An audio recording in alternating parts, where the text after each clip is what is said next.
Mheshimiwa Rais, hii resort itachukua watu 60 kwa wakati mmoja, wakiwa wamekaa kwa nafasi nzuri kabisa. Kwa hiyo watu wa hapa, watu wa karibu na eneo mbalimbali wanaweza kaja kupata huduma kwenye mgahawa huu. Sasa kama mtu hajui faida ya hayo, nataka nimweleze faida ya michezo. Huu tunaita utalii wa michezo. Idadi ya watu watakaokuja Zanzibar itaongezeka. Wenye hoteli watapata wateja, wenye mikahawa watapata wateja, watu wa teksi watapata wateja, uchumi utakuwa. Na ndivyo wenzetu wanavyofanya leo katika kugombea kuhost iwe kombe la dunia au la Afrika, kombe lolote, watu wanashindana na fedha nyingi zinatumika, si bure, kwa sababu mashindano yanaleta zaidi ya ule mchezo unaochezwa. Mashindano yanaleta ujenzi wa miundombinu. Leo ukitoka mjini kwenda Fumba, barabara zitakuwa 6, ya kwanza toka historia ya nchi hii, barabara lane 6. Sasa unapomsikia mtu anasema hii haina faida, unajiuliza kweli hajui au ufisadi tu? Au mtu anatoa mfano, anasema tunakwenda kujenga viwanja vya mipira wakati hatuna maji. Hana habari. Kuna mradi mkubwa sana wa maji kaskazini Unguja ambao utahakikisha watu wote wanapata maji kaskazini yote, na sasa hivi contractor yuko kazini, mradi unaendelea. Hana habari. Tushazungumza na kampuni ambazo zitajenga mradi mkubwa wa maji, dola karibu milioni 200 kusini Unguja yote. Hana habari kwamba kuna contractor tayari yuko Pemba anaendelea na mradi wa maji. Ninasema haya, sidhani kama hawayajui. Nadhani wakipata nafasi ya kusema huwa wanasema kupotosha umma. Nataka nikwambieni ndugu zangu wananchi, hakuna mradi ambao haufanyiki. Si hospitali, si skuli, si barabara, si maji, si umeme. Kila pahali kuna contractors wako kazini na miradi inaendelea. Sasa kwa maneno yao wanayoyasema, kama wanadhani watanipunguza spidi, na waambie wamekosea sana.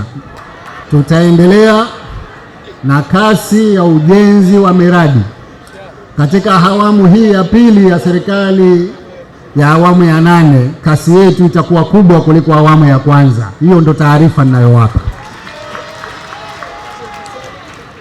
na nataka niwaambie maneno yao waendelee kusema, madamu dhamira yangu hainusuti kwa tunachokifanya. Hata siku moja sijawahi kukaa kujiuliza hivi haya ninayoyafanya ni sahihi, kwa sababu ninatambua ni sahihi na ni maslahi ya wananchi.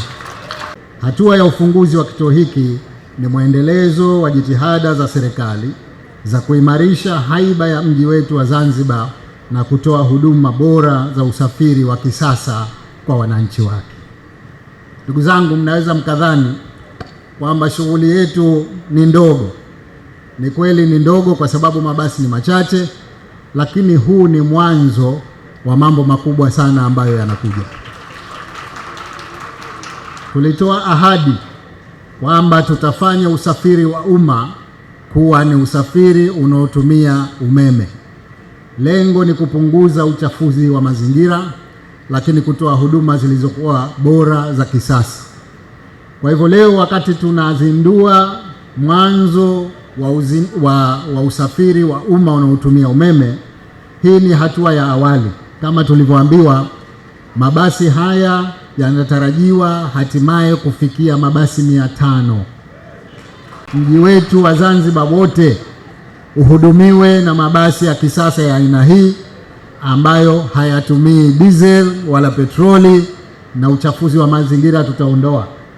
Lakini hatua ya usafiri wa mabasi ya umma kwa ya umeme utaendana na kubadilisha usafiri wa vyombo vya usafiri vyote vya serikali kutumia gari za umeme. Na baada ya hapo tutahimiza watu binafsi, sekta binafsi nao watumie vyombo vya usafiri vya umeme. Lengo ni kufanya zero emission net zero. Zanzibar tuwe wa kwanza kuhakikisha kwamba usafiri wa vyombo vyote, viwe vidogo na vikubwa, malori pia, yote yatumie umeme, tuondekane na uchafuzi wa mazingira. Kwa hivyo leo nimefurahi kupata fursa hii ya kuja kuweka historia hii ya uanzishaji wa vyombo vya usafiri vya umma vinavyotumia umeme. Katika muda mfupi ujao tutaendeleza hatua hizi ili nchi nzima kwa ruti zote iwe na vyombo vinavyofanana na hivi ambavyo leo tunazindua.